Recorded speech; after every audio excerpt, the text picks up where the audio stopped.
Yo, what is good, y'all? Welcome into Cardinalytics and Arizona Cardinals podcast, hosted by fans for the fans here on a Victory Tuesday in 2024. Happy New Year's to y'all. Happy New Year's to my guys. I'll be honest, did not expect to be talking about a Victory Tuesday this early in 2024, but we are here.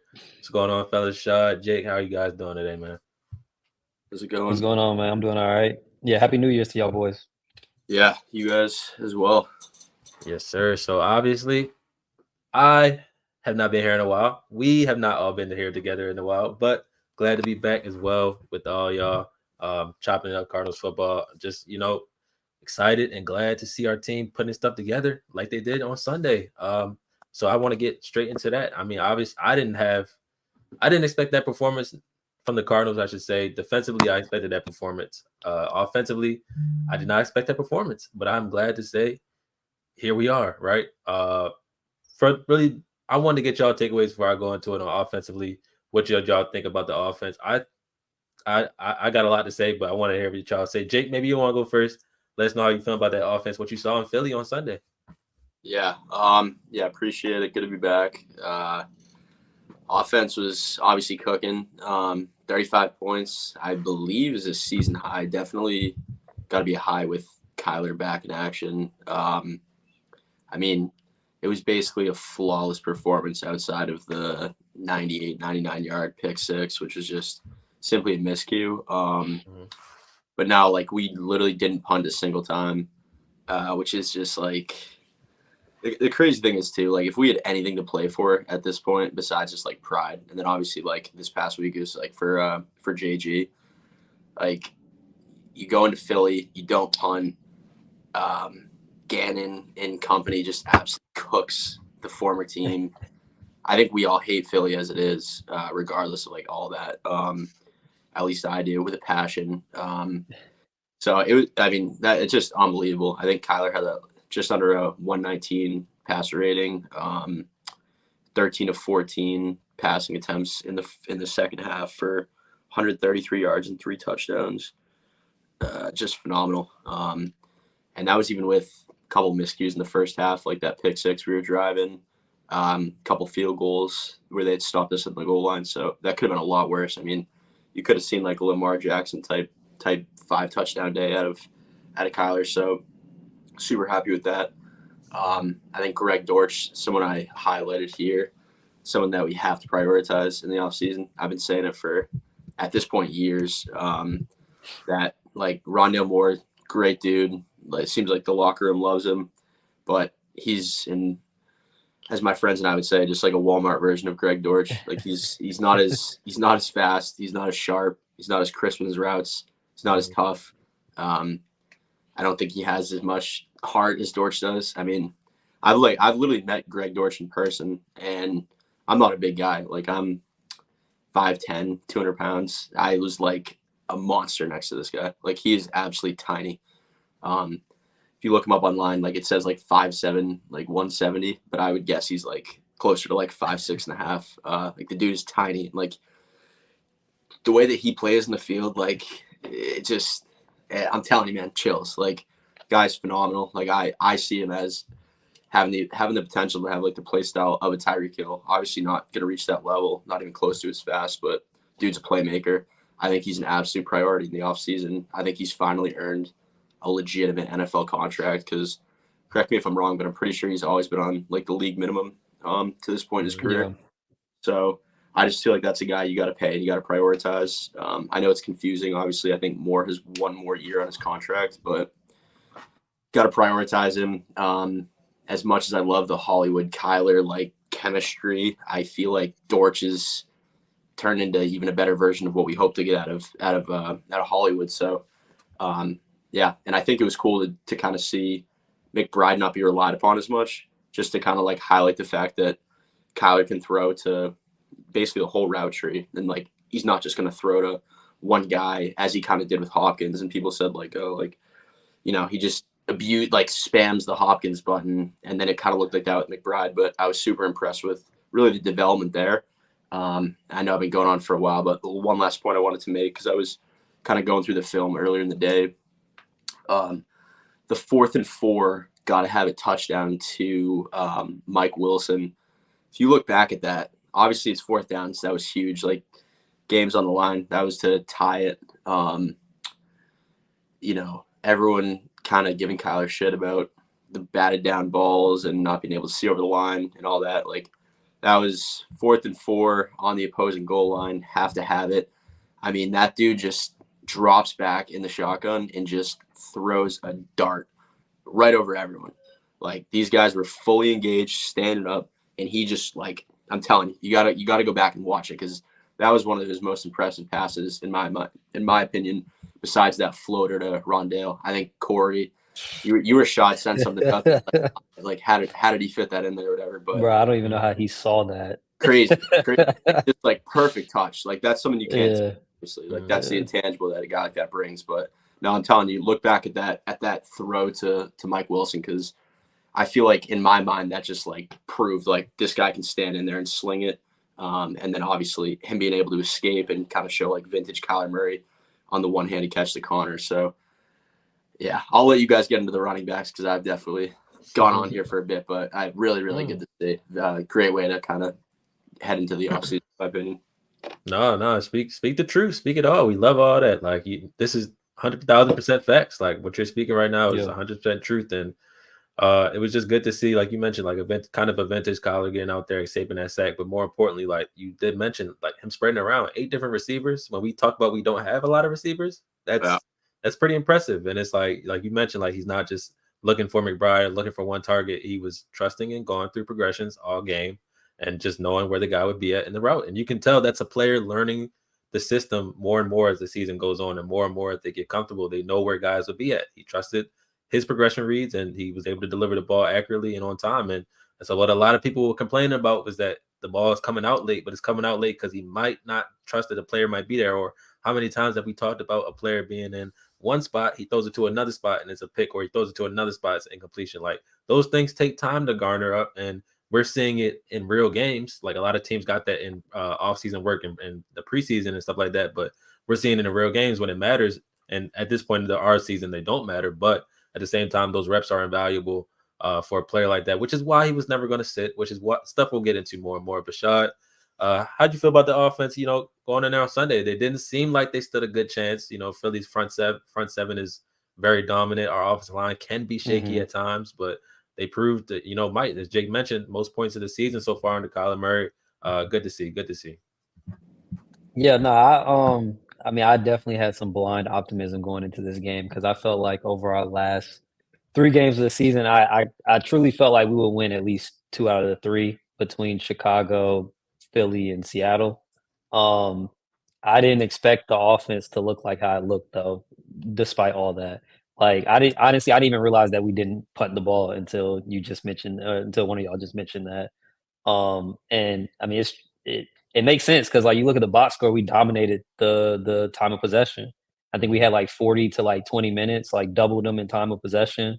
And if it wasn't for that one like pick six, which was it miscommunication on Kyler? Was it, or Somebody whoever tackled was a at dude. fault? Like, Somebody tackled a dude. It yeah, I don't mean, matter about, yeah, I agree with you, like the miscommunication. yeah. Somebody fucking tackle But, him. Like, but my but It was but James. my thing is, yeah. But my thing is, like, like it was miscommunication. Like, we know like that the what the issue was with that, right? Like, it wasn't like Kyler sailed the ball, or what I'm saying, like it wasn't nothing like that. We know what the issue was. So outside of that, I mean, the offense was flawless. Like, for the most part, James Conner ran the ball as well as any running back can run the ball in the NFL. He's the most underrated running back in the NFL, and I stand by that.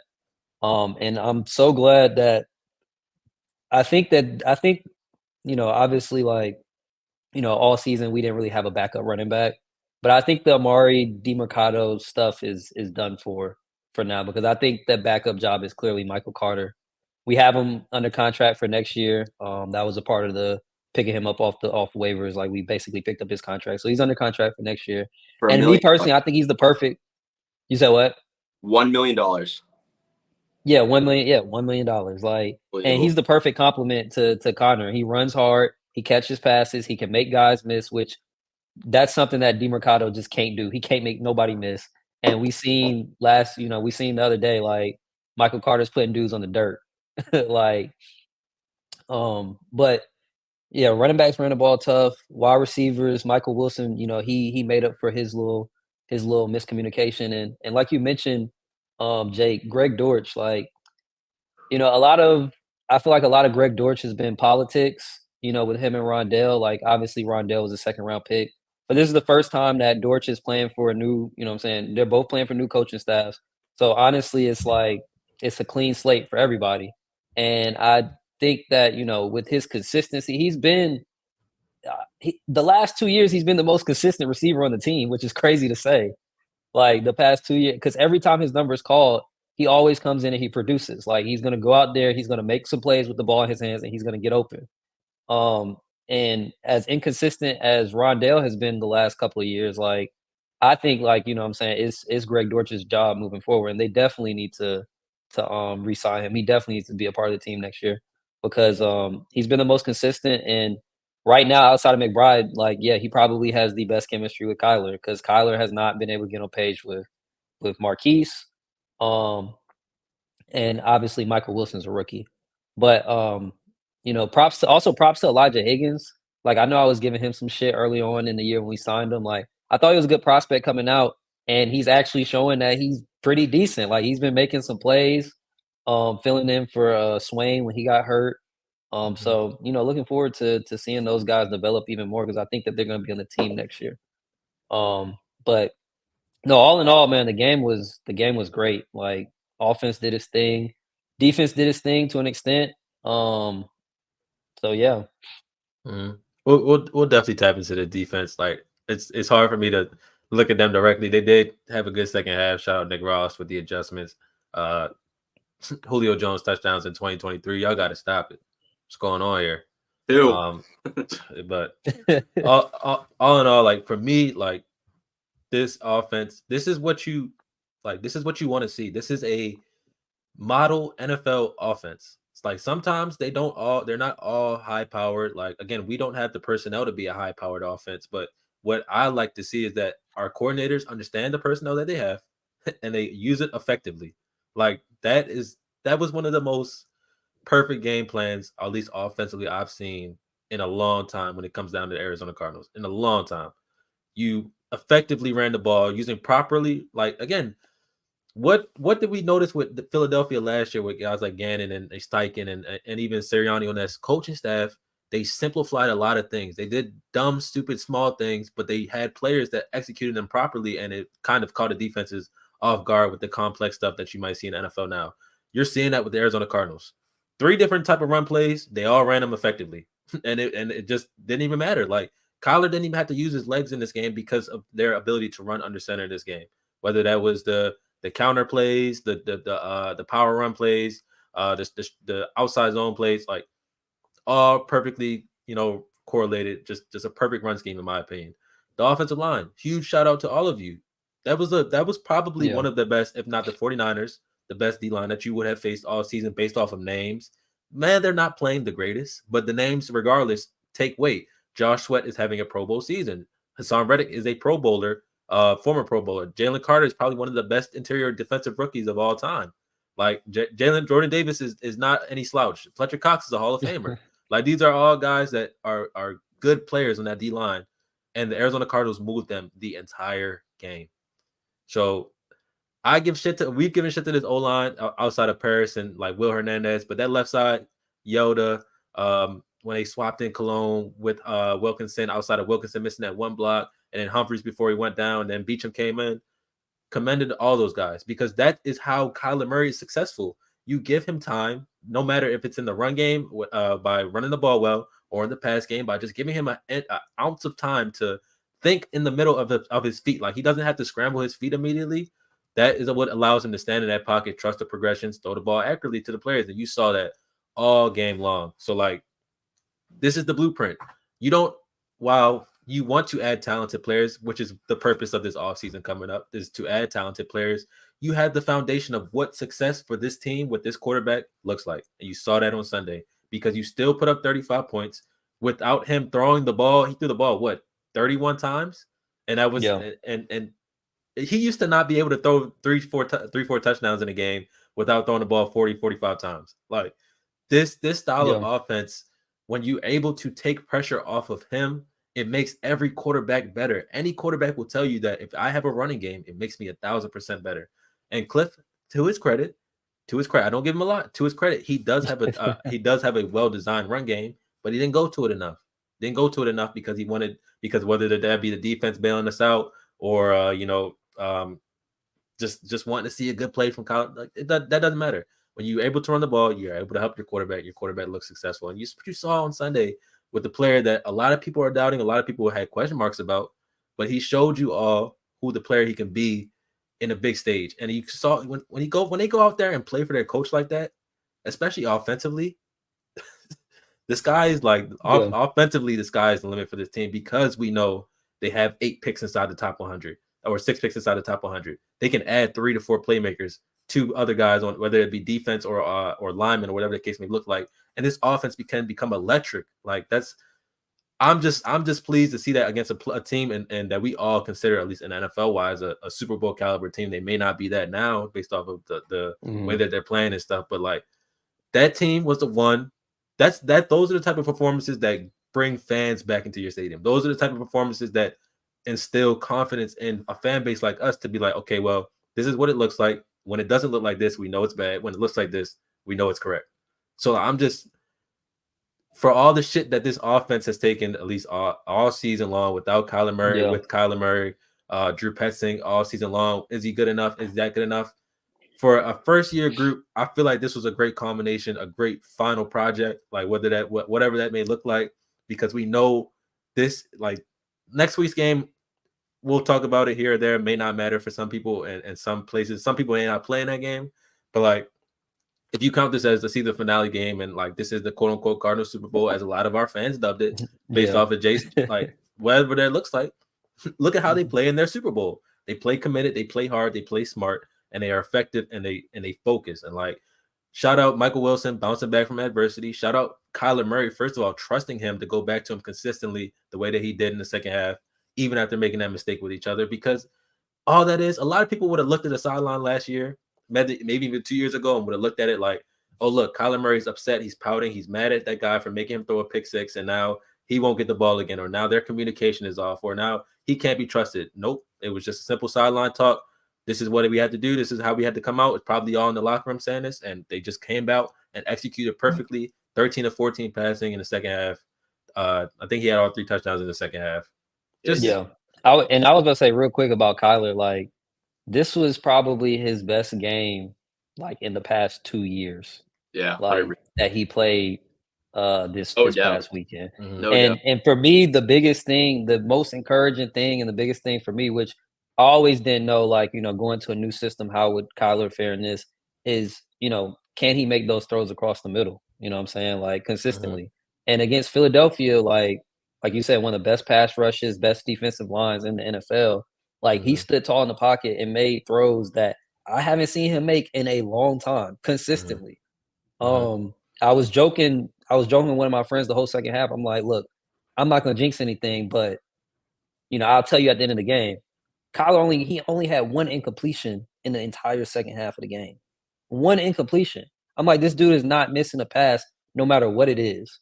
mhm, So props to him. Like I said, the best game I've seen him play in the past 2 years.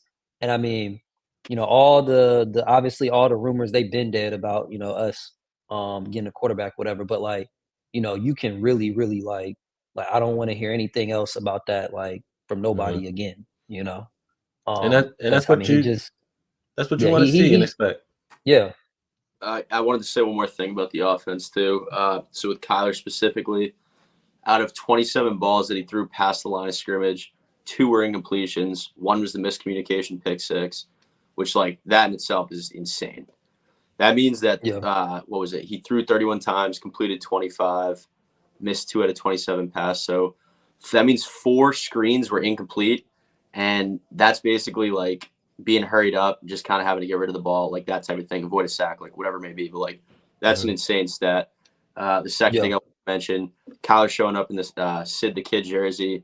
just an absolute troll, and then to like that takes balls to do, especially against that team with all the implications, like the JG, like like the turmoil and everything there, like, and then to go and deliver the way he did, like, that just shows like the kid believes himself, and that's a massive confidence and ego booster, which like professional sports, like in this day and age, like it's all about like having and being able to maintain an ego. Like I genuinely believe And that. Um, and yeah, I guess we'll talk about JG's comments, but as a first year head coach, you see your quarterback go out there and do that, you got your guy. Mm-hmm.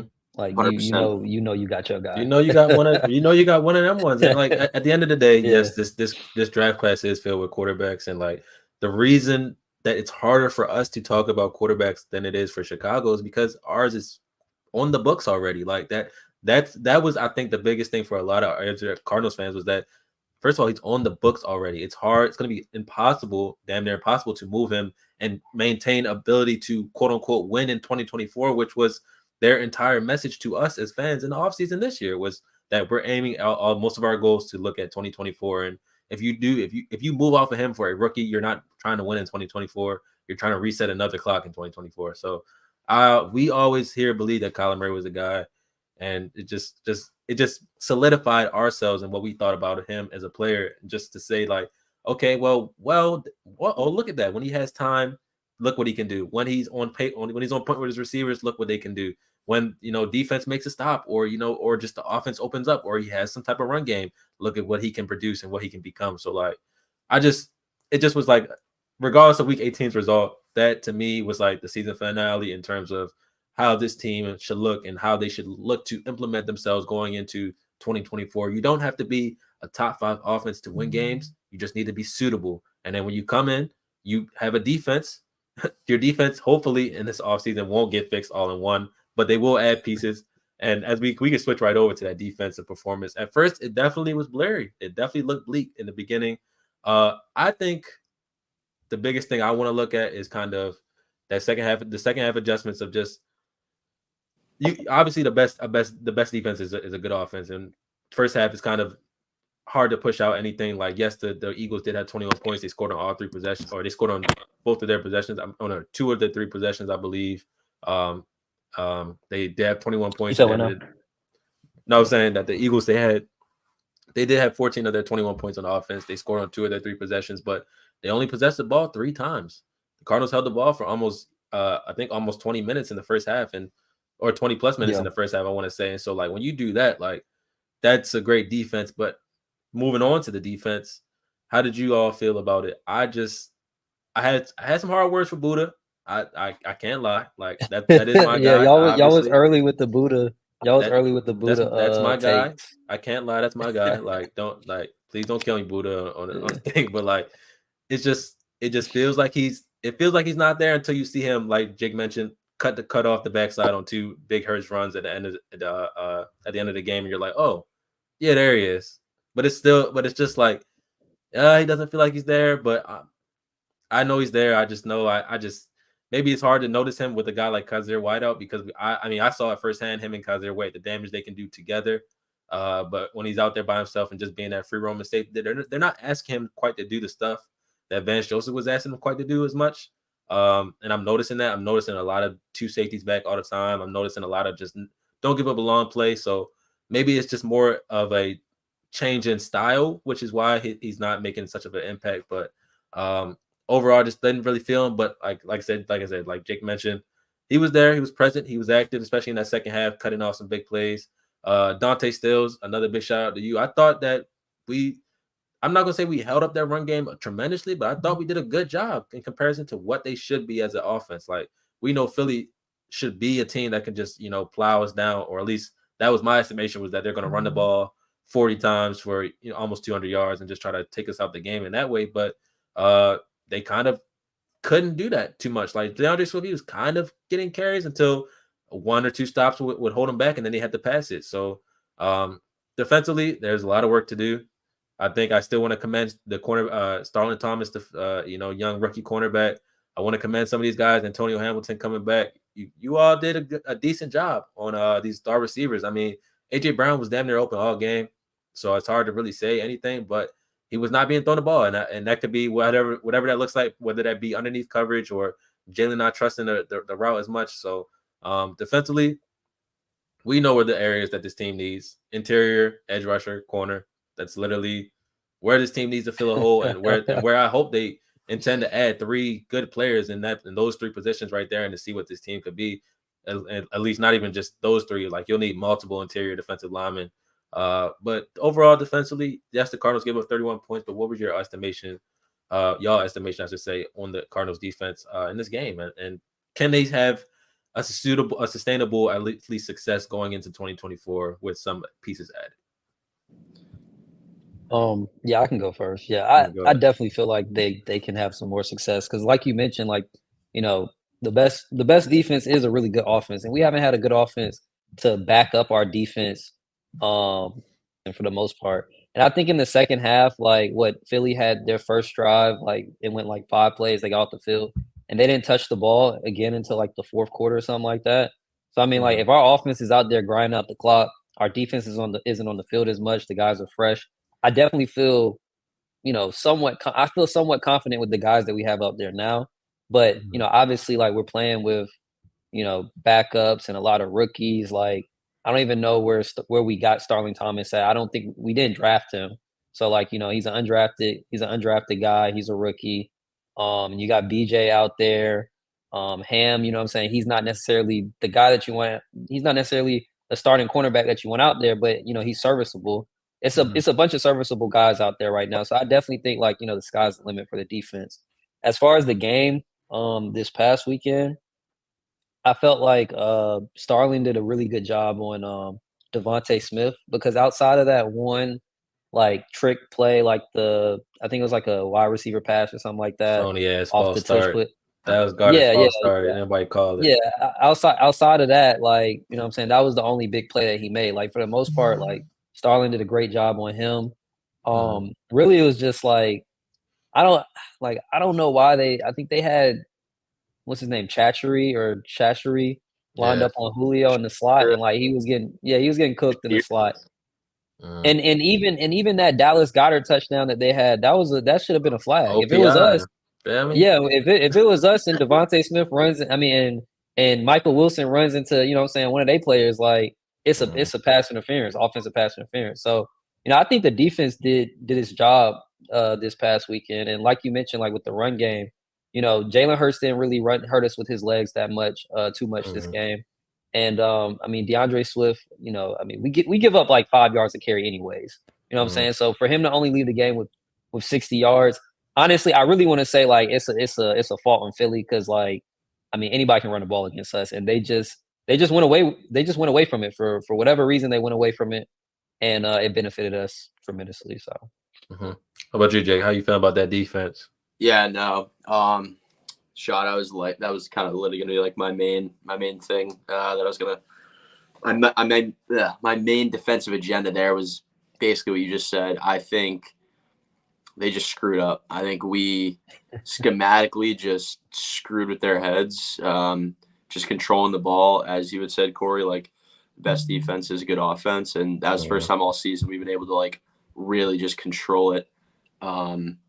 And no, something I wanted to touch on too before we get to the defense, just back to Kyler really, really quick, was that was the first time that you've seen this guy with a good offensive line, like able to have the protection, able to run the ball like at will, and that allows him to not have to, or it gives him the opportunity to not have to run and feel like it's all on him to get something done.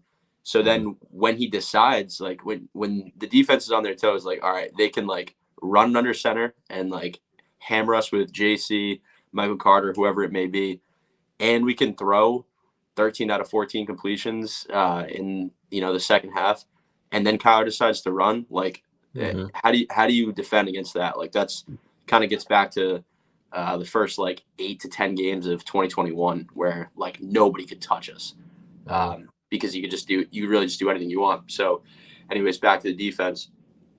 I think being able to control the ball for that long and just score and score and score, whether it be field goals or touchdowns. The Eagles kind of felt like pressed to kind of get away from maybe their game plan and kind of go on the fly. And to the point that you made, Shad, like I don't know why they weren't running the ball because every single team we've played has been able to absolutely gash our defense. And like, Yeah. it's no secret. Like, we are a bottom 3 defense in the league. We have been all year. It's reasons why we lost to the Commanders, who are a terrible team. It's reasons why we lost to the Giants and let them come back like somehow miraculously. And yeah, the fact that they just didn't run the ball, and it kind of like late in the game too. They started like giving it to what's his face, Swift more, and he was gashing us. But then they would give it back to Hurts and try to do something. And I don't know, man. It's almost kind of like seeing Mac Jones's downfall with Hurts these last like 5 weeks. They're 1-4 in their last 5 games, and I don't know what's going on, whether it be confidence or I don't know, maybe his turnovers are screwing with him. But I mean, with the firepower that they have in that offense, I mean, they've been known to have like a solid O line, like really solid O line, Pro Bowlers throughout, and you know, a guy that was MVP candidate last year. Who won last year? Mahomes. Oh, it's Mahomes. Yeah, Okay. Mahomes. Yeah. Yeah, I mean, I just simply, like Shot had said, I just feel like they screwed up. Like, to be completely honest, I don't know how they weren't able to, because we have a terrible defense. It's unanimously known. Like, it's all second and third stringers outside of like Buddha. I mean, yeah. So one thing I did want to point out too, Zaven Collins. How's everyone feeling about that, man? I was listening to, I think it was like That's your boy. That's your boy, like Corey. it was like the Arizona like local sports radio show. I like tuned in today, and they were like, yeah, like first time I've noticed David Collins in the field in like a month was as he was getting like viciously held on a play last week or something. And I thought that was hilarious because I completely agreed. Like, I don't know where he's been. I don't know what happened. It seemed like he started the year like pretty strong. So a little disappointing. Yeah, I was about to say, I don't know if it's just we've just starting to see more BJ because like BJ, you know what I'm saying, he wasn't playing like that to start off the season. Now like I see him on the field every snap basically. Yeah. So, they definitely got Zaven playing. I think the issue right now is like he's not a good pass rusher, so it's not technically like on him in terms of he doesn't have the bend that you need in the NFL level to be a good pass rusher. He does have the power, but you need to be a consistent pass rusher to know how to use power and use it correctly the right way. Like some of the more finesse pass rushers are able to bend, dip, and get sacks in that way. So it's like they don't have to always use power. But like if you notice a guy like TJ Watt, he's consistently using his power rush. He's consistently using a bull rush because he knows how to do that. And he's not as big as David Collins. David Collins is bigger than TJ Watt. So like I just think it's a thing where it's a technique thing. He's not used to consistently trying to beat somebody on the edge. He's used to just looking for the ball to go get it. And I honestly think that we should have put him back in middle line, like at linebacker, especially with Kaiser Whiteout. But at the same time, I think he's a great edge setter out there. Like I think I said this on Twitter. I think Kyle Van Noy is the prototype for what Zaven Collins' career should be like. A versatile inside outside guy that can play either or and be that guy just that, can lurk in the field, can drop back into coverage, can, be a free blitzer. I think we need to use him as a blitzer more than an edge rusher, but we don't blitz that much. So that's why it looks like that. That's why it's just like 4-man rush. He gets stuck on the left tackle because he doesn't have any moves to get off of him. And it's just like that. Like these guys, these left tackles in the NFL, I think in a collegiate level, if you place Zaven Collins out there right now, even without his expertise, he'd get a bunch of sacks because these guys aren't that great. But NFL tackles are trained professionals. Like these guys know how to hold up a guy, especially an inexperienced one. So I think that's his issue. Obviously, he'll fly under the radar this year because it's a new position. Like so, it's not make it or break it. But I do think like obviously this is a guy like I enjoy him. I like him. I cheer for him. I could see them easily moving off of him.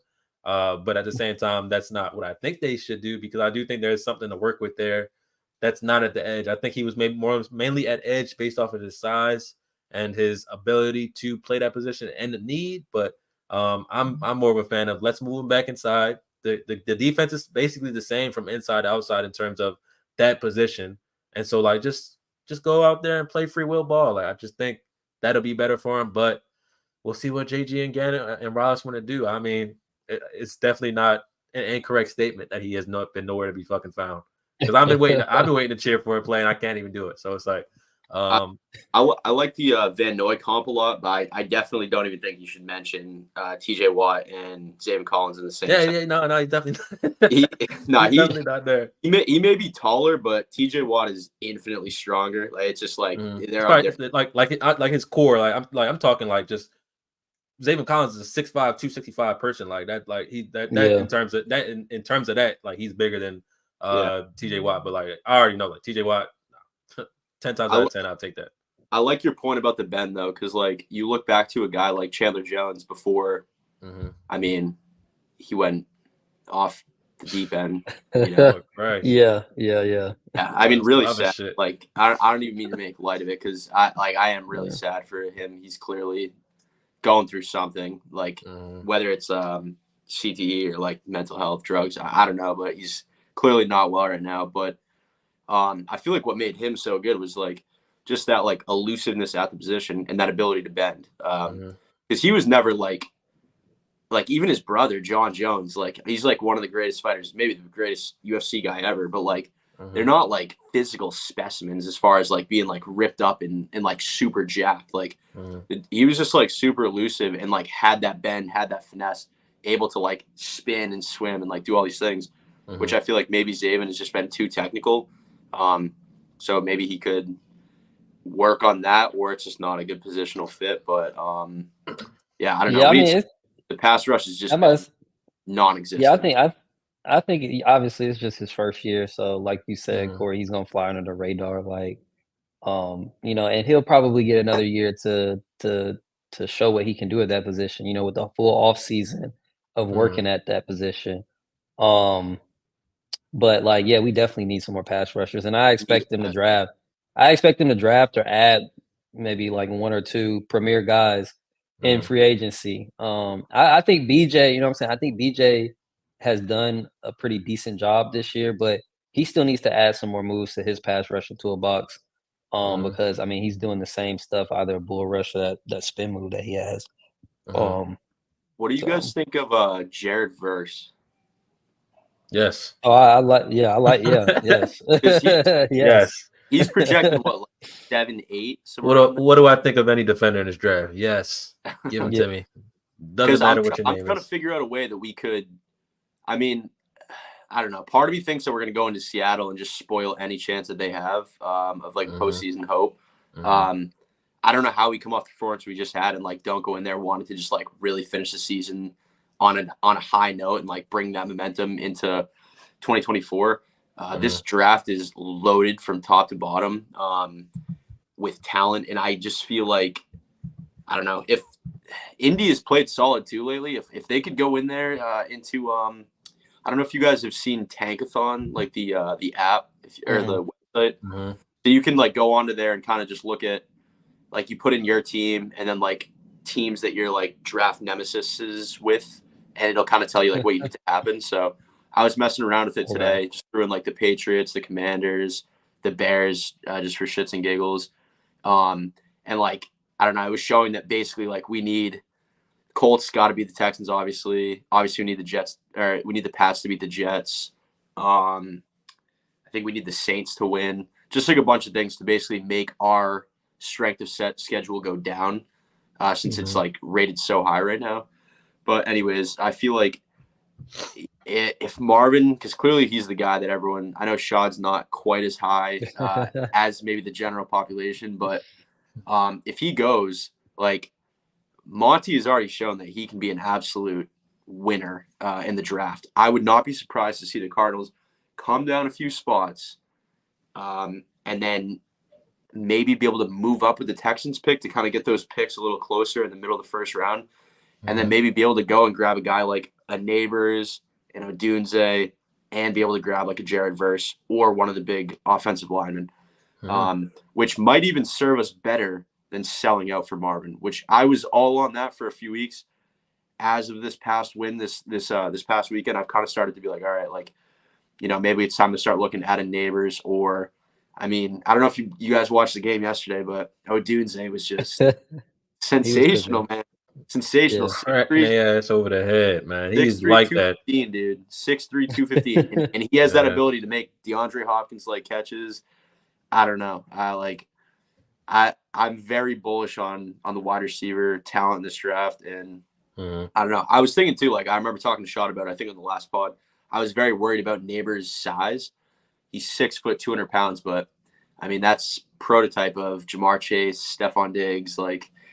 So I don't know. And then Mike Wilson's what 6'2", like 210, somewhere around there. Yeah. Then you have Trey McBride, who's proven himself. Like maybe Neighbors is our guy, or it's Odunze. Obviously, you got Coleman. Like I don't know. So yeah, definitely. Yeah. Very very much looking forward to the draft process and everything like that. Yeah, I mean, this in a draft, this is a great draft to meet our needs. I'll be honest with you, like the needs that we have, it's a great draft. Like we clearly need offensive line. There are some great interior offensive linemen in this draft. We need receiver. There are great receivers in this draft from top to bottom. Literally up until about round 3 or 4, you can get a stud of receiver. Um, Obviously, this in a draft that we don't need quarterbacks. It's great to be at the top. So we teams that do may want one of these quarterbacks have to come up and get them. Or I mean, we stay put. Like I don't mind anything. Like you said, O'Dunes had a great game yesterday. Neighbors is like that. Marv is like that. Um, Even the other two receivers on Washington, Polk and McMillan, they're like that. Like a bunch of guys that are McMillan is really nice. good. Like McMillan is nice. Ryan Yeah. Thomas. yeah, Thomas, Yeah. the dude Mitchell on Texas. He's Texas. he's a Yeah. former Georgia player. He's nice. Xavier Like Worthy. we're this is a great draft to meet our needs. So in my opinion, like I'm still on Marvin because I think that we deserve a type A prospect in the building in terms of that. But as we know, like it'll come down to who these people are off the field. Like this is clearly a thing that this front office looks into, and it's shown itself. Like Garrett Williams, top caliber type of guy. Paris Johnson Jr., top caliber type of guy. Who else we get? I forgot the guys that we got on the team, even though they're playing all the time. Damn, who the hell did we get? I forgot. You saying rookies from Yeah, last yeah, year? yeah. Late The rookies we drafted that have been playing, that really been playing. Is like Keitrell Clark. He mentioned it. Oh, Dante Stills, BJ. Yeah. BJ. Like these are all guys that Mhm. I think. If correct me if I'm wrong. And Like John AJ, Gaines would have been playing too, but John Yeah. he Gaines, got hurt. yeah. correct me if I'm wrong. The 18 on LSU means like you're a team captain, correct? Like that basically what Yeah, that I mean, means. 18 is like yeah, you the team captain for the year. Like you're probably like a senior, been around for a minute, high character guy. I think Rashard Lawrence wore 18 too. I think so. Mhm, It's a bunch of guys that have worn 18, but like all have been like mhm. top high character guys. So like this is something that this front office looks towards. So like if Marvin Harrison goes in there and talks about I'm the shit in these fucking interviews, like we will certainly pass on him for a guy that's about the team. So it's hard to say who they may be looking towards now. Like apparently like Olu is one of their top guys as well, which I'm fine with as well. Like at the end of the day, I trust Monty because Monty showed me in the draft that they're not really that serious about. He acquired a bunch of players that can play for this football team. So in a draft that they had been working towards for over 12 months, I'm very confident in what they can have a chance to do. So as I got a comment in here as well by Classy Nasty, appreciate you coming through. He says draft Joel. I'm with that as well. I'm with everything. I think this draft, when you don't need a quarterback, when you're not talking about a quarterback or even thinking about it, adding pieces that will fit towards your football team, whether that be character or on the field, main key of the draft. Main key of the draft, and I'm excited for it. I'm, Definitely. I'm about to say I'm gonna be real. Like I would not be excited if we drafted an offensive lineman. That's just me personally. Like I know we need an extra one, but like I feel like the draft is like too. It's too many like weapons on offense and defense in the draft for us to like Mhm. pass up on one with our first pick. That's just kind of how I feel, and I feel I like totally we. agree. I Mhm. really don't I want to f- draft I- an offensive lineman yeah, like with the first pick. like Would if we y'all take got that one with with the second one? Yeah, That's what I was just about Okay. to say. If we got one with our second pick, like that's cool. But like I feel like with our first pick, obviously I'd I'm a make a big splash. Neighbors guy. Even if it wasn't Neighbors or if it wasn't Marvin Harrison, like if they say, oh, we need a top corner or something like that, if it's Kool-Aid or whoever Mhm. another top, I just feel like we just need a playmaker, even if it's an edge rusher, somebody who's gonna make plays on defense, edge rushers, cornerbacks, somebody who's gonna make plays on offense for us, wide receiver. So one of Mhm. those three positions, like I feel like we need to go after that No, with I our think top pick, however they may be. Sean, I've been thinking a lot about what you said on the last pod about, I guess, and it was based off of something that I had said a while back about getting asses in the seats at State Farm Stadium. Like, Yeah. Dude, I've been seeing a lot of, for whatever reason, a lot of Tyrann Mathieu has been kind of popping up on my feeds and stuff lately. Just looking back at that Just dude's like his old highlights. His old highlights, yeah. Oh, I I mean, thought you meant like he's trying to come back. Like, no, no, no. Nah. He's so old. But dude, just the Nah, way yeah. that guy played, like I remember Mhm. watching it firsthand. Like he was like Yeah, my fuck favorite yeah. player on the team by far. Like he Yeah. was just like every time you watch that guy play, like you knew like something he's gonna do something. Like Mhm. and Yeah. that alone just puts bodies in the stadium. It's all about the culture, and the players want that. Like they don't want to be part of a team where it's all old people that are just kind of like there just to pass the time on a Sunday at 2 o'clock or whatever, at 10 a.m., whatever it may be. Like you want to get fans, passionate fans like ourselves, in the stands, hyped for this team, and for that reason alone, I think it's not only the best decision for the team, but the best business decision to make a splash. Like you got to take a big name that's going to draw people, that's going to get the excitement up. Like last year, we went and we got our offensive lineman, and it's worked out. Like on the game-winning touchdown this past week, like Paris Johnson is one that locked up Hassan Reddick that allowed James Conner to bust through and win us the game. But I don't know if you guys remember Jonathan Cooper. You remember when we drafted him? So there's Yeah. like that's always a possibility. You know what I'm saying? Like the Mhm. offensive lineman, like Yeah. is that you could whiff badly, and then like you're really in trouble. Like when that happens, because Mhm. was he like a top 5 Top pick? 5. I think it was number 4. Like that's awful, Yeah, I think it right? was That number guy like 4. never worked out. He Mhm. like broke his leg, and then like just he was just never good in the NFL. I think he went to New England or something. But like Mhm. that's always a possibility. You take a guy like a Marvin Harrison. I want to say Malik Neighbors. I want to say Rome. Like in my opinion, those three right there, you can't miss. It's sure shit. You cannot miss with one of those guys. And receiver has become the premier position of the NFL. Like you look at the teams, look at the Chiefs, right? Like Travis Kelce has been their top receiver since Tyreek Hill left. He was obviously their guy before, like until he left, and Yeah. now he's the guy in Miami. Um, to be one of these teams that makes a splash and goes deep into the postseason, like the Bengals, like the Rams with Cup, like when they won the Super Bowl, like the Bucks with Godwin and Evans, um, Bengals, Jamar Chase, and T. Higgins. Like the Vikings made You a gotta run. have somebody. Yeah, Got you you gotta got have somebody. you got to have somebody that's a bona fide superstar. Otherwise, it's just not going to work. It's not the old NFL. Like in my opinion, we gotta get one of those guys because as high as I was in Michael Wilson, like prior to the season, like I feel like his Mhm. ceiling is like, uh, I don't even know. It's not too high. He's solid, but like you got to get a premier player at the position. So Yeah. I really hope that we put the emphasis in drafting a receiver with our first pick. Mhm. And like, man, how these receivers are coming onto the scene of late, like you have to like from a business decision, right? It would be smart to draft the best one because you might get 1,400 yards and 8 touchdowns of production from this guy, and that's just gonna be in year 1. Right. Year 1.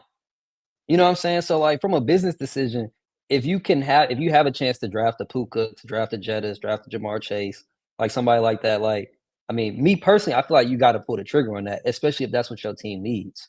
You know, Right. like I would give myself the best chance of getting that person, which is spending a top pick on that position. You know what I'm saying? And it's not like, I know a lot of people were saying, "Oh, well, drafting a receiver in the top 3 or top 2 to draft, like I wouldn't do it." Well, I mean, we talking about blue chip prospects like Marvin Harrison Jr. You know, I don't really throw around the generational term a lot like that, but other people do, and that's what they calling him. You know what I'm saying? Mhm. Malik Neighbors is a blue chip prospect. Roma Dunza, blue chip. Like these are guys that they can come in year 1, make a difference, and probably, I mean, you looking at like a 1,200-yard receiver minimum if they don't get hurt, Mhm. like just minimum. So yeah, I Now, mean, yeah, go ahead, Corey. no, I mean, this is. I agree, but I trust me, I agree with everything y'all saying. It's just a little devil's Yeah, advocate. They go out there off season, they sign T Higgins, sign him to 3 years, whatever yeah, $1 billion it is. Is it yeah. is it automatically still get another guy? I mean, I think I think you could, but is it still get another guy because he brings that flair that you're talking about. While he needs to stay healthy, and you just paid him, right? He brings what those needs are. He's a little. He can catch any ball. He can run any route. He has speed and he has the size as well. But at the same time, I would want to still add another guy just to have a security in Yeah. your own. So it's like Yeah. I don't know. I don't know if I would add I don't know if I would add that position in free agency. But if they Well, do, would they still go receiver? so I'm my not. thing. No, okay, no, go ahead. Go ahead, Jake. I was just gonna say I don't know if you watched our last pod, Corey, but we Mhm. like me personally, I was all over like the T Higgins thing, and like I don't know, man. I've kind of come down from that a little bit. I feel Mhm. like he has the potential to be a number one, but I don't think he's a superstar. And if we were to Facts. go and get him, and that was to dissuade us from taking one of these blue chips, as Shad's said, that's coming onto the scene, I feel like that would be an awful mistake. Mhm. He's had health issues. Like Facts. he's solid, but he's not a superstar number one in my opinion. It's almost like an Amari Cooper type, like boom or bust. Mhm. Can't be relied on to consistently get it done. We need to go. We need to get a CeeDee Lamb. We had the opportunity. We didn't.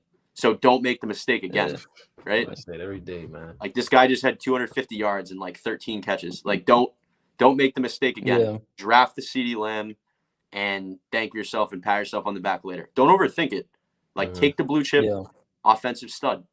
That's all there is to it. Yeah. And then address all your other needs after that. But I saw some guy, like just a random Twitter account today, Cardinals fan, talking about I didn't suffer this season to not get Marvin Harrison. And like, yeah, like no, like I totally relate. Whether it's Marv or Yeah. it's Neighbors Yeah. or Rome, like Mhm. in my mind, it's got to be one of those three. Otherwise, like this was a Mhm. total waste, right? Like the just this whole thing. So Mhm. I don't know. For me, it's those three guys, and I feel like Brian Thomas too. Like I didn't watch a ton of like LSU football directly. I mean, I watched a lot of like I guess Jaden Daniels highlights here and there. But Mhm. Sean, can you speak to that a little bit? Because I saw he's like 6'4", 212, so big body. Yeah, He no, I mean, had a great game yeah, last nah, season. nah, Brian put up like 15, 16 touchdowns this year, something like that. Obviously he had a 1,000-yard season too. Like, nah, Brian is legit. I feel like, he's not as big of a weapon as Neighbors. Obviously, he's a bigger body, so you know what I'm saying, he can make better contested catches and stuff like that. But like as an overall receiver, like, he's nothing compared to Neighbors. He balled Mhm. out this past I guess weekend in our bowl game with our backup quarterback. But like, yeah, like I think I had told you, like I'm looking at him like probably like the second round guy, third round guy. Like he's probably not gonna go in the first round.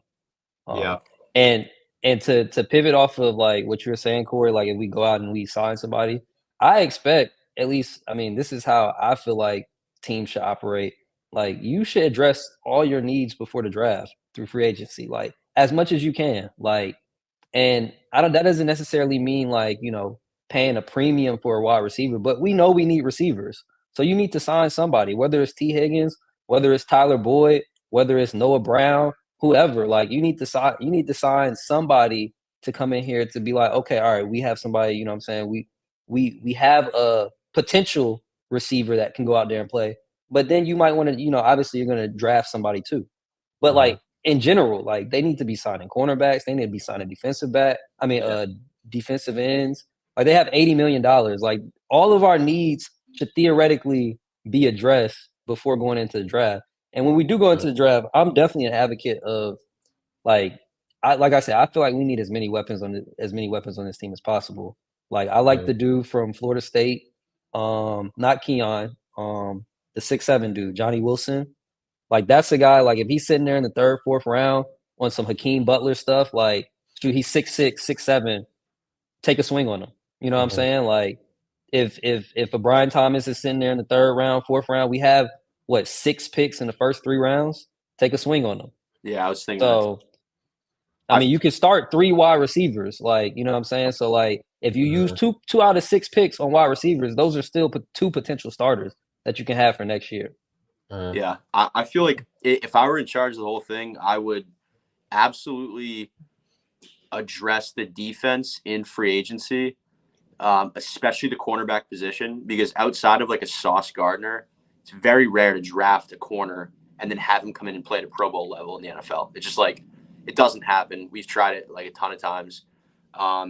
So I think you go out and you sign proven corners that can really lock it down and just instantly provide a boost to the defense.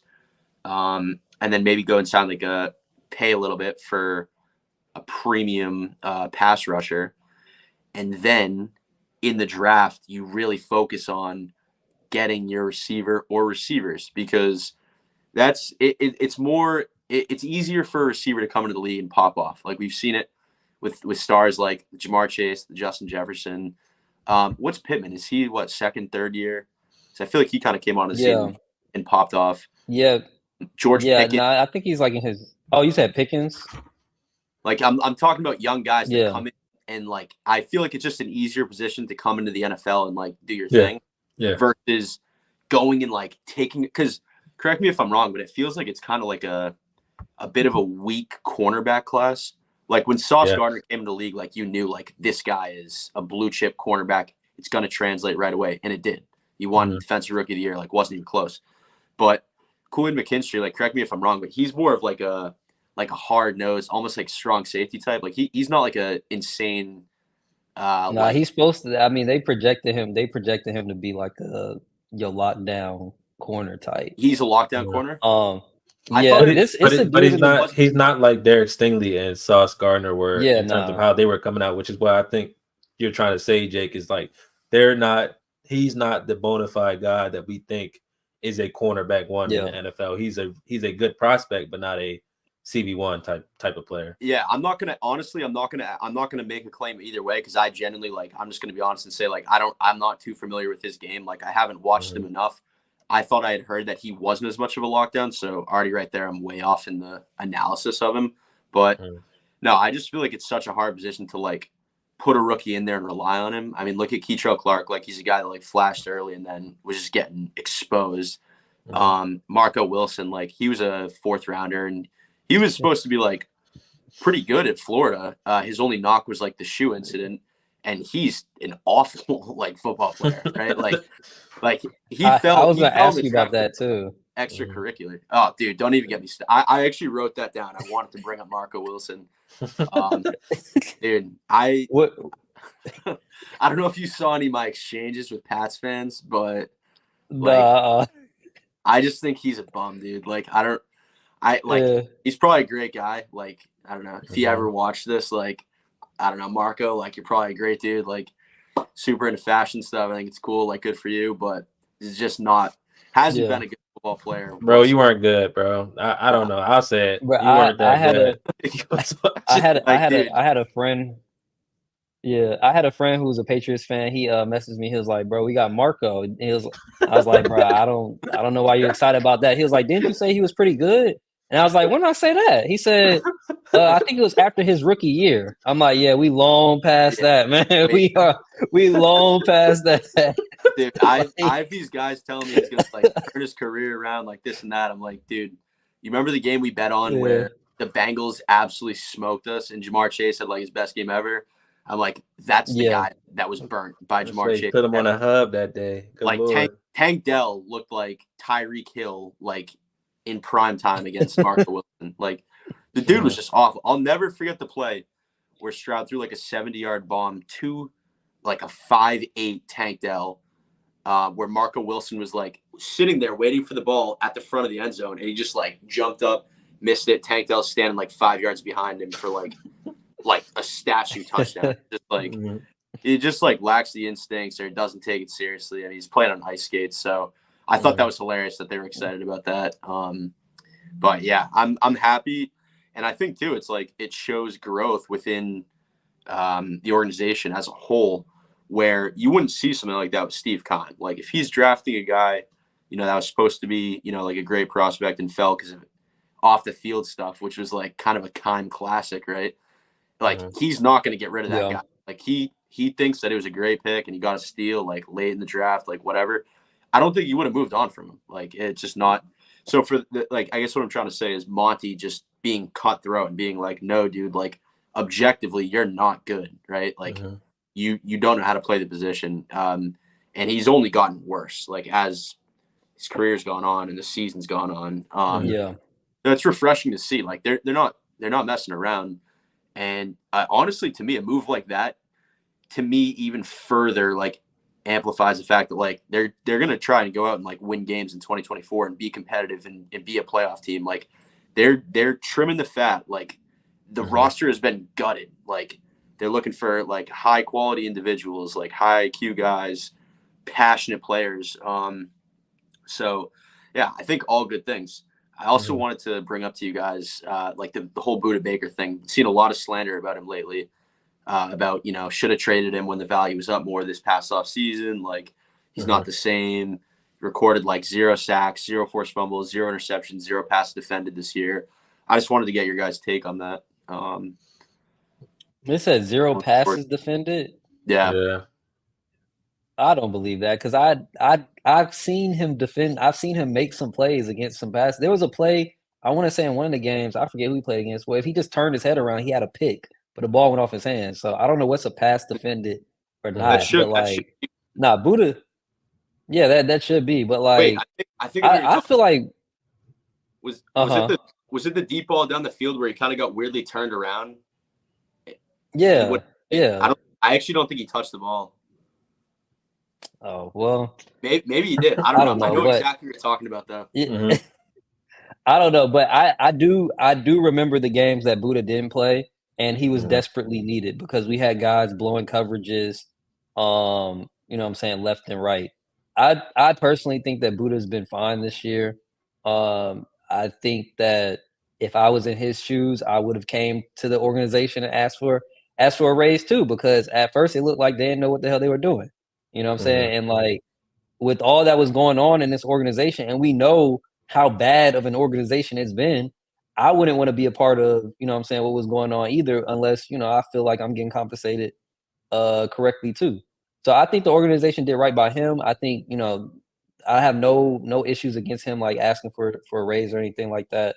And I think that he's played fine. Like you mentioned, Corey, I think he's been asked to do a lot of different things this year. This year we played a lot more quarters. So he has like sat back and, you know, he's already like playing under as it is.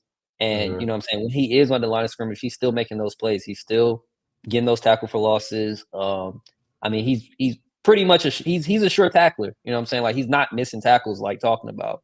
And we've known him to not necessarily be a coverage guy. So like I feel like if you watch this team since Buddha's been here, you know that he's never been a big coverage safety. Hell, I think he got his first interception his third year into the NFL. Like he didn't have a single interception his first 2 years in the NFL. I think his first interception was that play where he got hawked by DK. I think that was his first interception. So he's never been that guy. And I don't think that I don't think he's bad at that. You know what I'm saying? Like we've asked him to do some of that more. But if you're not hearing his name, we're not talking about his name. I don't necessarily think that's a bad thing because he's a safety. You know what I'm saying? Like if we're calling his name a lot and it's negative, then it's a problem. You know, but we haven't had to do that. So I think Buddha's been fine. I'm on the same type of wavelength. Like I started this pod today with like mentioning about him. Like I didn't think Philly game was the greatest game from him, in my opinion. Like I feel like there were a bunch of missed tackles that I'm used to seeing Buddha make, which is why I'm like, okay, what's going on here? In terms of him this season, I mean, he missed those 4 games with whatever it was. I think it was a hamstring or whatever it was. When I watched him in week 1, I thought this was a guy that next to a player like Kazir White, who's in the middle of the defense, at least up front, can be effective very much so, especially when it comes to short yardage tackling and just taking away plays as soon as they happen, whether that be 5 yards down the field, 10 yards down the field, or even having breakups. But as the season has gone on, I've noticed like we don't utilize like a single high safety defense as much as we did in Buddha's previous years. So like Shaw mentioned, his responsibility is to play back. So it's like it's not so much box safety Buddha as we've seen throughout his years, and the blitzer that he's been, and the like in the box guy that he's been. So like you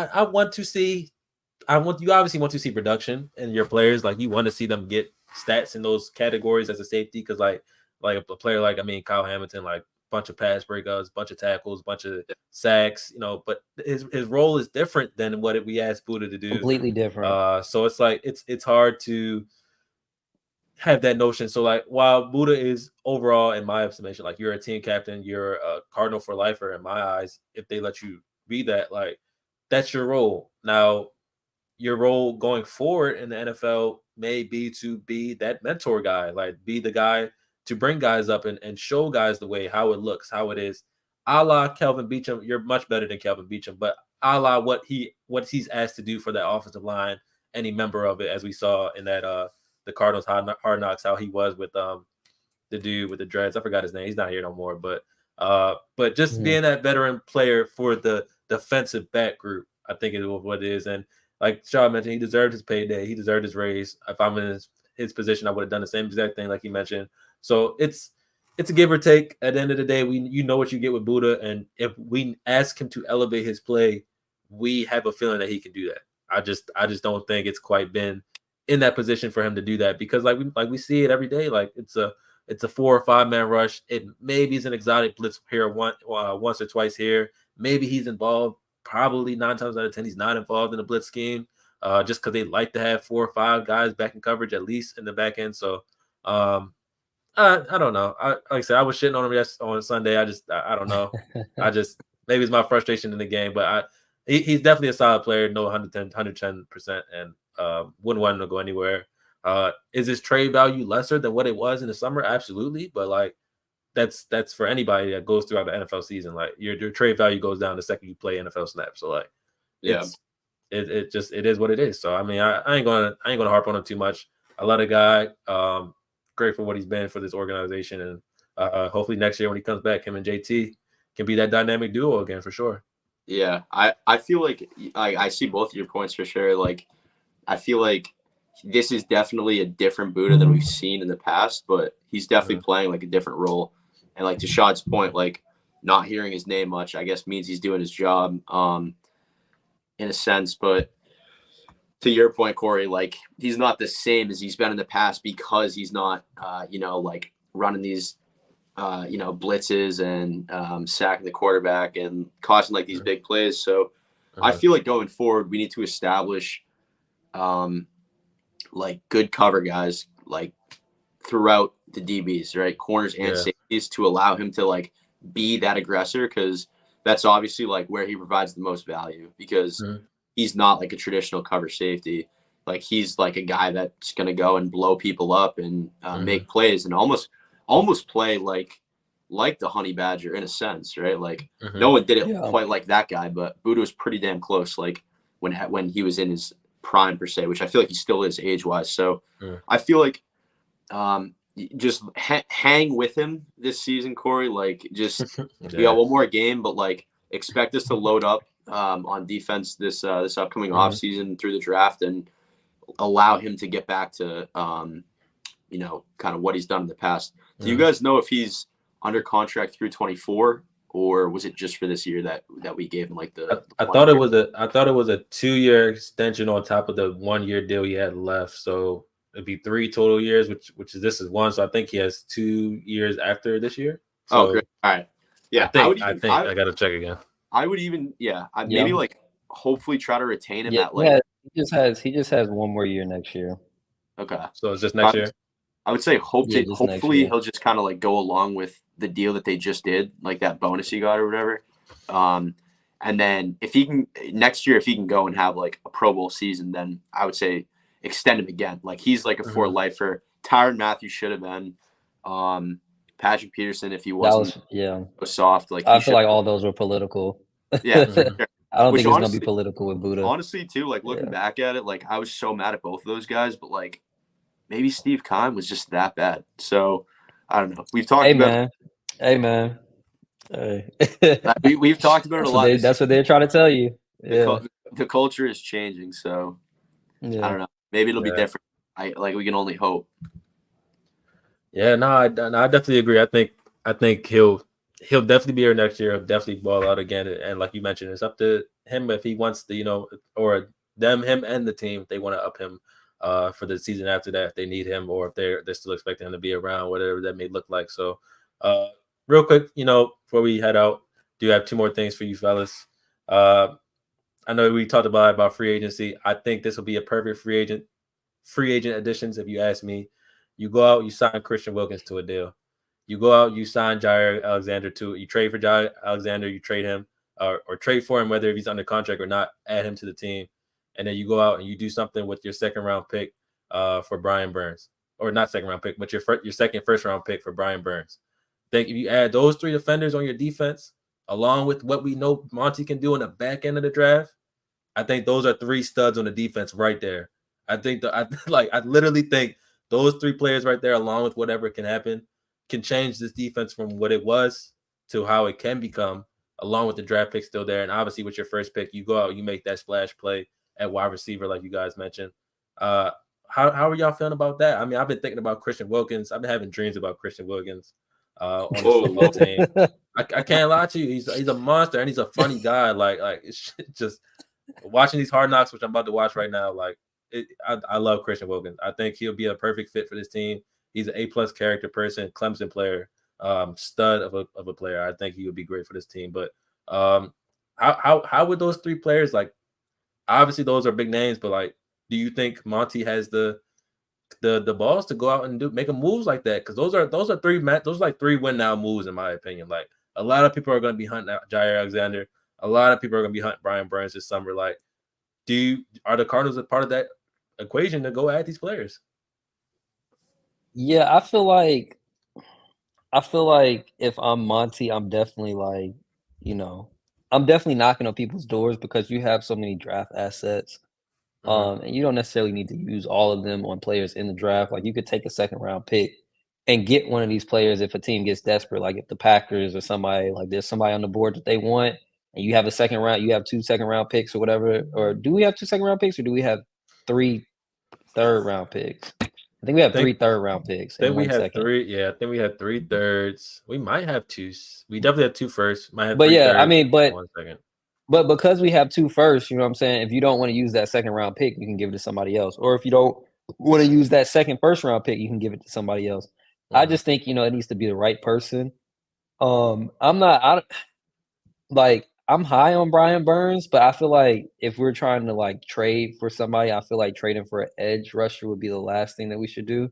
Because I feel like we've been able to generate some pressure with the guys that we had good enough. And I think the most concerning thing before getting an edge rusher would be, stopping the run with an interior guy and then getting a lockdown corner. Lockdown corners, they don't grow on trees. So if Jair is available, you know what I'm saying, and like all it takes is a second round pick or something, be my guest. Go ahead and get him because like he's for sure like one of the top corners in the NFL when he's healthy. I don't think he's been playing as of late because he hasn't been healthy. But when he is healthy, like he's one of the top corners in the NFL. So that's definitely somebody that, if I'm Monty or whoever, like, I mean, if I'm in the room making the decisions, if a cornerback comes available, oh yeah, I'm calling them. I'm trying to figure out what can we do to get a top cornerback over here, no matter who it is. Yeah. I would definitely be happy with those moves. I'd be a little suspicious of Burns, just because of like what the contract might look like, and I don't know. Has he had like that good of a year this year? I mean, obviously, like on so Burns, I think Burns has maybe like 2 or 3 sacks this year, and I know 2 of them came literally in the first game of the season. Wow. So yeah. Chandler Jones type beat. Yeah, serious. 5 Yeah.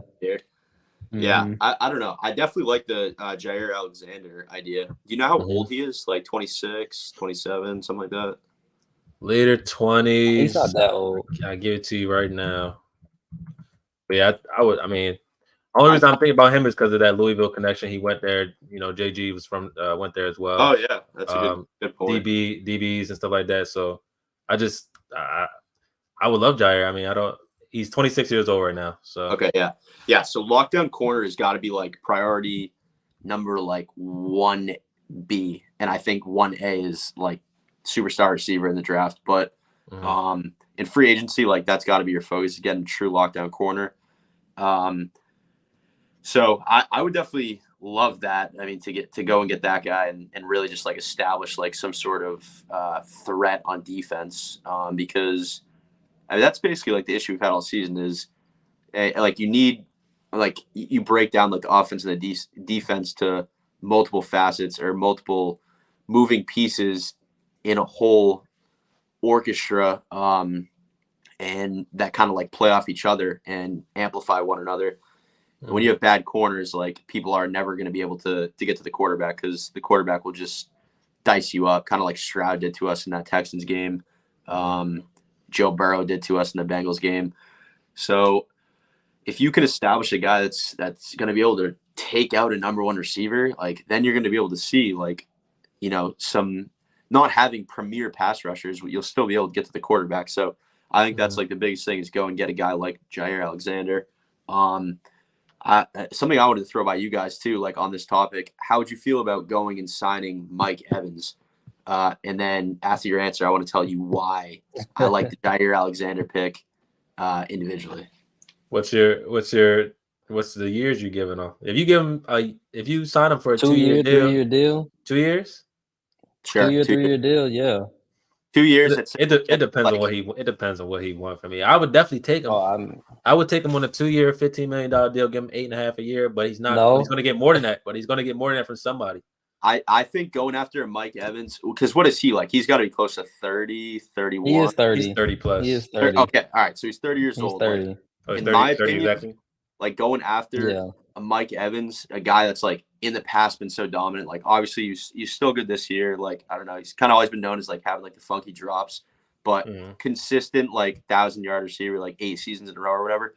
I feel like going and like giving that guy a ton of money, right? We have like I think between $70 and $80 million of space this year after like dumping the Hopkins money, the dead cap. I feel like that would almost be like a step backwards towards Steve Keim signing like an aging AJ Green to like a deal and then aging JJ Watt and like just like like I want to get young and I want to just build around this culture, right? Like JG, Monty, like I want to stay young, develop guys within our system, proving guys like a Jair Alexander at that sweet spot, like 26 years old at that position, right? Like right in his prime, but not as old as like a Mike Evans. Because I've always hated that idea of like these guys that are kind of like late in their career coming to Arizona, getting a bag, just kind of like running around, like Dwight Freeney type. I was about to say, I think I'm opposite of y'all on this one because I feel like Mike Evans, like if that's who they wanted to get, like let's say Mike Evans versus T. Higgins or somebody else. Honestly, like if T. Higgins doesn't hit the market, I'm pretty confident that Mike Evans is going to hit the market, and Mike Evans is going to be the highest paid wide receiver from them. He's going to be the best wide receiver on the market. And I feel like when it comes to free agency, obviously, like, you know, there's the thin line of like, you know, if you want to get a younger guy who like give him the opportunity to prove himself and stuff like that, or, you know, you go the veteran route. I don't necessarily think Mike Evans is, I don't think Mike Evans is anything like the AJ Green signing. Maybe a little bit more like the JJ Watt signing, with the exception of we didn't actually need JJ Watt because we had somebody on the team that could give us that production, but we actually need Mike Evans. And Mike Evans is as consistent of a wide receiver that we've seen ever in the NFL. Like he's never had less than 1,000 yards. He is 30 years old, but like we're seeing guys like D-Hop ball out at 31, 32. Devontae Adams, I don't think he's slowing down next year. If you're telling me you signed Mike Evans to a 2-year, like $40-45 million deal, it sounds like a lot of money, but sign me up because Mike Evans, draft a rookie in 2 years. I don't care about Mike Evans because we already have that next guy, you know what I'm saying, coming up and we can pay them. Definitely think we should still draft somebody, obviously, but like Evans to me. How much did you say for the contract? Like 20 million a year, right? I said 2 years, 45. Yeah, like 20. Yeah, like 20 a year. Yeah, it's like 20 million a year for this guy. Yeah. I mean, hey man, look, there's gonna be teams that will offer that to him. Wow. And that's what I was about to say. It's free agency, so you're gonna have to spend some more money, especially if you're the Cardinals. You're gonna have to spend some more money. But in terms of like, Khan would always look for these veterans on cheap deals, right? Yeah. I feel like Mike Evans is the type of player that he is going to be worth the 20 million that you give him, because he's going to come and immediately be an 1,000 yard receiver, and he'll be Kyler's biggest target that he's ever played with in his career. He's 6'5", 230, and you see what he's doing with Baker Mayfield right now. So like, I mean, Kyler to me is miles better than Baker Mayfield. And you've seen what Mike Evans did with Tom Brady. Granted, that was like 3 years ago. And I to don't your think he's point, slowing down. no, to your point, Not over you 2 make a good years. point. Not over As 2 long years. as long as he doesn't slow down, you definitely just made a very, very, very convincing argument, I will say. To your point, while the money does sound like a lot, we gotta realize the position that the Cardinals are in. You have to put more dollars into deals to get players to play for a team that only won 4 or 5 games the year before. Like the Chiefs will come calling his name. I wouldn't be surprised if the Ravens come calling Mike Evans' name. I wouldn't be surprised if any contenders come calling his name because of what Shaw listed of him is his consistency. So like you already have to pay the extra 20 cents on the dollar for a player because of the fact the team that you are. So like I would definitely look. if he wants to Mike come, Evans. I'm down for it. Yeah, I'm down for it. Me personally, I'm down for it. I'd be excited as hell if he came. Yeah. If he wants to come up, for sure, definitely thinking about it. I feel like you definitely swung me a little bit there. I'm not gonna lie. As long as he doesn't because even like Stephon Diggs, right? He's like 31 now. Like I don't know what happened this season, but like the guy just like. But obviously too, like Mike Evans is way bigger, just like a bigger presence. But to your point, like he's basically like the reason why Baker Mayfield has been like a stud this year, right? Like that's this is coming from somebody that like over his entire career, I've hated Mike Evans since he's played college football. Like I've seen him play in person a couple times, and I just thought that he was like he just bitched and complained too much, like any wide receiver would. But you're 6'5", like stop complaining. And I've always hated Mike Evans, but I respected his game, and I know he's consistent and good enough to, you know what I'm saying, to over 2 years, I don't think he's going to have that big of a drop off. All right, I can definitely get on board with it as long as we still draft a receiver with the first pick. Yeah, we still got to draft somebody. Yeah. Okay. Yeah, we still got to draft somebody. All right, I'm sold on that. I'll give it to you. Yeah, man. I'm loving the draft free agency talk. We'll definitely get into this heavily as the weeks go on, because I mean we're in a prime position. This is what kind of most fans in this fan base waited for, was this time for literally the season to strike midnight and be over with, because this is the more exciting time where you get to talk about potential prospects on your team. And at this point of the season, there are how many teams? 14, 32. So what? 18 teams that reset in a week. So and the Cardinals will be one of those. So like it's just a fun time to talk about. But overall, like I said, we will get into it as the season goes on. So stay tuned. But for them finishing this pod, I want to know from these guys as well. What week 18 was looking like, Jake. I know you mentioned like you're kind of on the edge about staying in certain positions to draft certain players and stuff like that. And if you're dropping down to maybe for a win, if you drop down 2 spots for a win, or say the Jets end up winning the game and then the Patriots are still ahead of us, and however that looks like, right? However the tankathon stuff looks like. Yeah. What does week 18 like mean for us as fans? But what do we think week 18 means to the players? Like, in my opinion, like I went on Twitter, I said it today, like this is a revenge game to me, because in my estimation, I remember the game 2 years ago when we had everything to play for and Seattle had nothing to play for. And they came in there, had damn near 500 yards of total offense, and fucked us over from hosting a playoff game, which kind of, in my opinion, started the downfall of a lot of shit. Like, so like we have a ton. Again, some of these rookies and second-year players, they don't remember this situation. Kyler Murray should remember the situation. James Conner should remember the situation. Budda Baker, DJ Humphries. All these guys that have been here should remember this situation, the one that we were in ourselves, because again, Seattle is in a position where they have to win the game. They're not even in the playoffs right now, so they have to win the game to even be in a conversation to get into the playoffs. I want to play spoiler. Like me personally, and I know a ton of people on those. I think ton of people in that locker room want to play spoiler, but is it overall best for us to if we see throughout the week? Kyler Murray won't play in the season finale.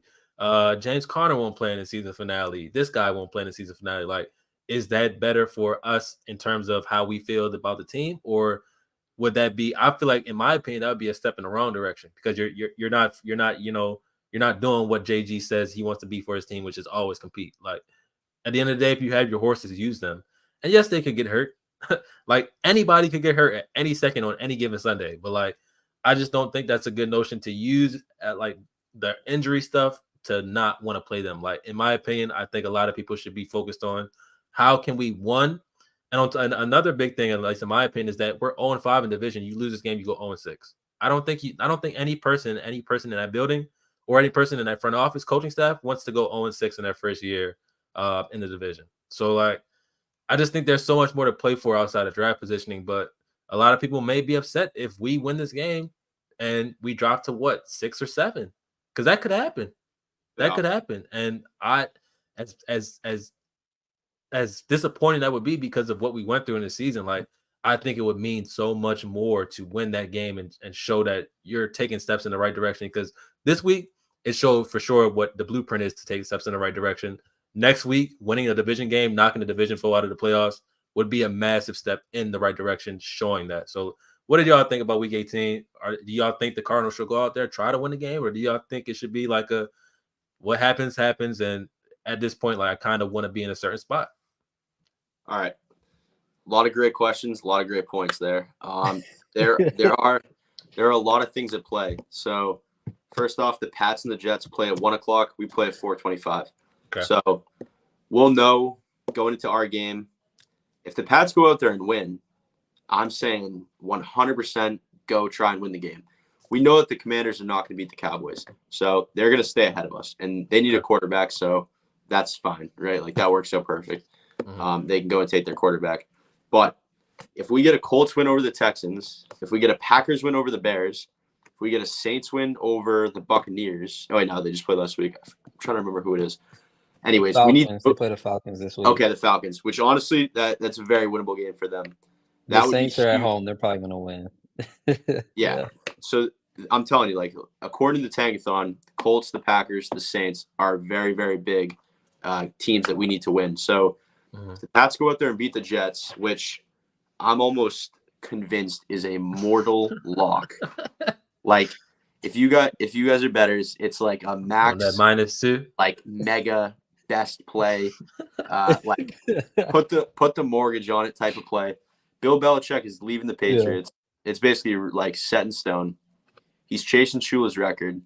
He has, throughout his career, owned the Jets. Once coached for them a while back as a young man. He's winning this game. And the Jets have no reason to want to win. Like, they're young, they're building. Like, their eyes are set on next year with the quarterback, like with Rodgers, and just like they have no interest in winning this game. Whereas I feel like Bill Belichick has all the interest. It's his last game as a Patriot. I think the Pats are definitely going to win. And then back to all the points that Corey brought up. I don't mean to cut you off. Is that confirmed? Not confirmed, but like, is that like a behind the scenes thing? Like, he's really gone? Like, he's gone. He's gone. Oh shit. Okay. Yeah, he's like, probably, I wouldn't be surprised if he ends up coaching like the Chargers next year, to be honest with you. Interesting. But look back to, so they just played the Bills this past weekend, and like he really embraced McDermott, like, for a good long little chat and hug. So I'm telling you, it's like, I'd say it's probably like a 95 to 98% chance that guy's gone. So he's throwing the kitchen sink, like his whole legacy, the whole dynasty. Like, this is it. It's done.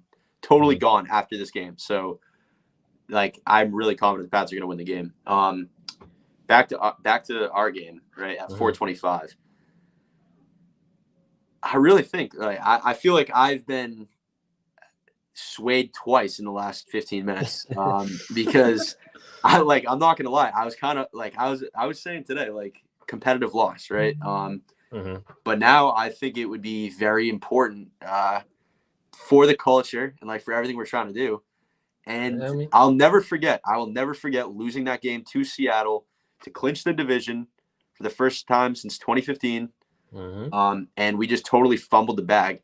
And I remember, like, soft ass Cliff saying they had no idea on the sidelines that if they won that game, they would win the division, because the Rams, I think, lost to the Niners or something. Yeah, a bunch of fucking dorks. Like, Right. They were like, about? we had no idea what had happened outside of our game. Like, we didn't know that if we won, it's like, dude, no, like this team was such a that was like brain a per se. six win team. Like, I Mhm. believe it was in Arizona. Like, just no reason to lose.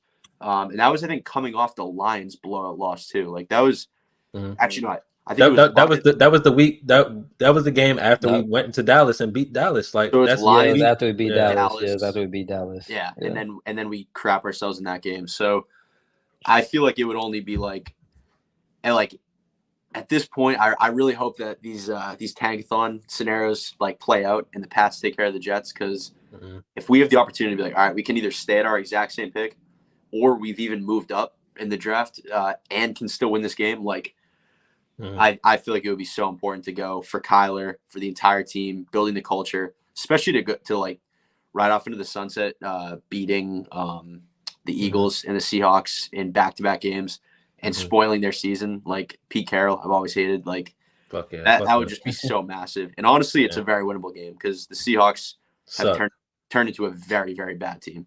They have no idea what they're doing. DK Metcalf too. Like, I don't know if either of you guys know how many yards he has this year. If you guys want to give it a guess, because I feel like it'll surprise you. 865. 700.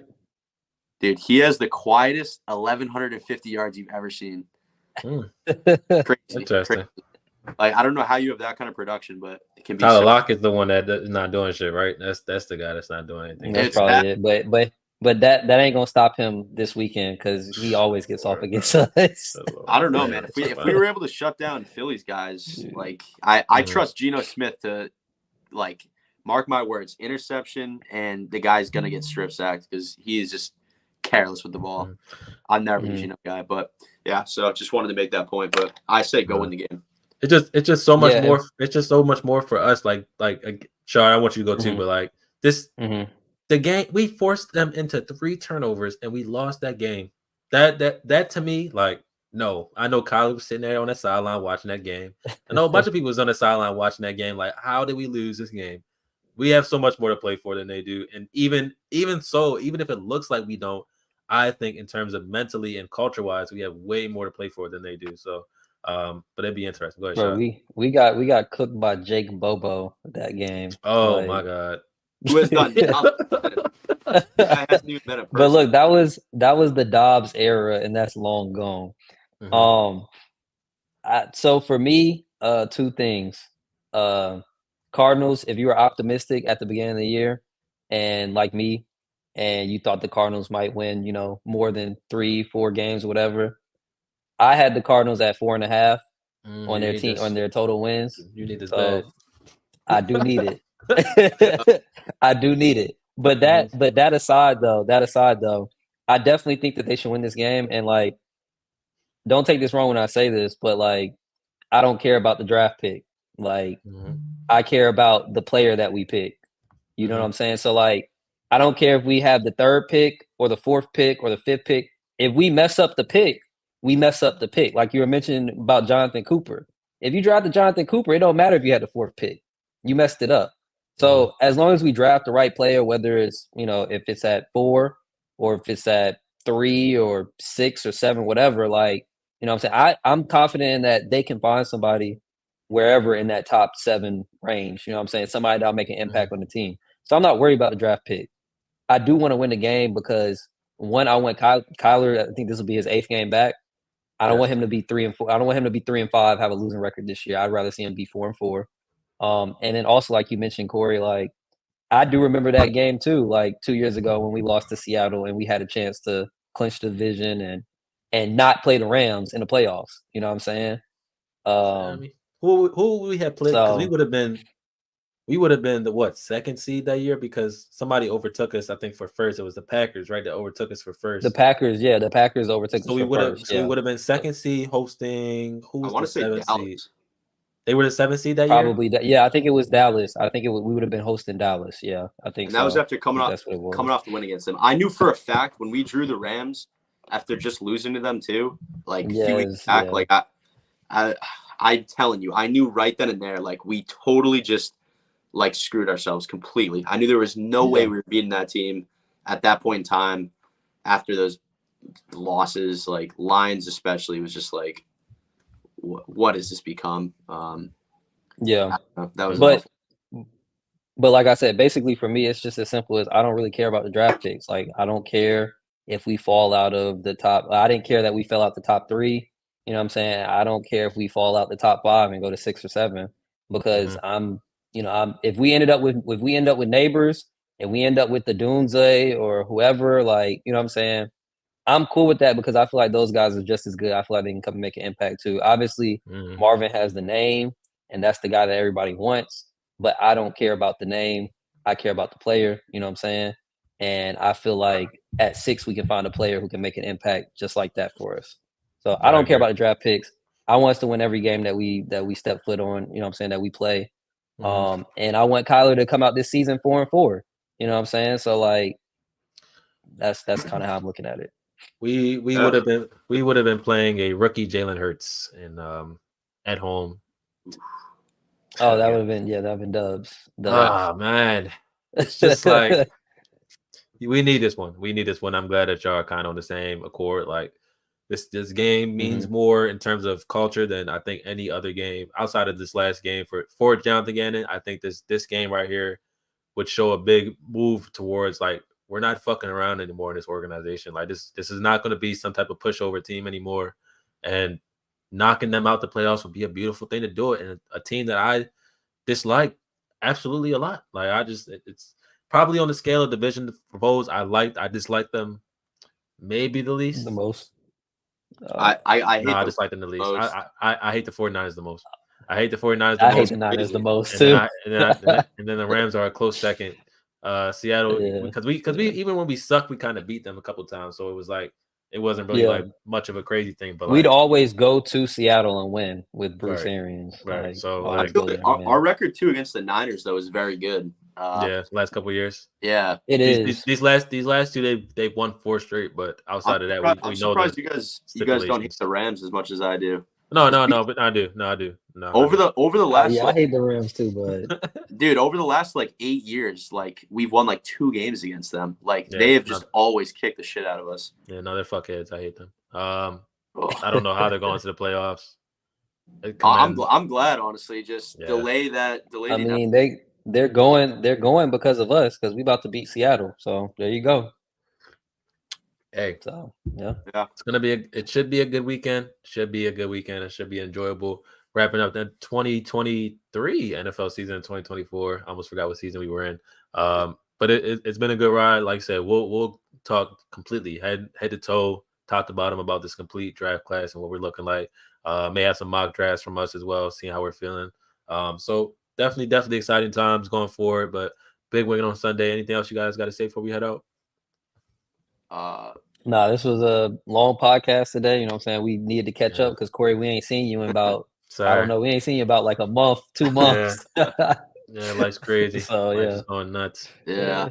Yeah, I was just gonna say we're big Cardinals fans this weekend. We're big Colts fans, and I never thought I'd say this, but we're big Pats fans. So What's the lowest we can drop to like if we based off of stuff? if we win, the Texans win, the Bears win, and the Falcons win, and the Jets win, we could drop to like 6 or 7. But we're pretty much. Bad. That's still not too bad. I think 6. I believe we're It's locked not into the bad at top 6. all. So it's top like 6. Okay. yeah. That's not yeah. That sounds like Yeah. neighbors or Rome area for me. So Yeah, I feel like you guys just talked. I'm fine with that. Into a win this weekend. So yeah. So yeah, let's get it done. let's get it done for sure. So we will catch y'all probably next week. Don't know if we can get a second podcast in this week, but definitely next week we'll look to catch up and see how Sunday breaks down. If the Cardinals end up being victorious, head to 5-12 on the season, which would be over their win total, which would shock a lot of people. Have a lot of people lose money. Hopefully my guy Shot wins money. But you know, I'm excited for exciting times. So appreciate y'all for tuning in, and we will catch y'all on the next one. Have a good one. All right. See y'all.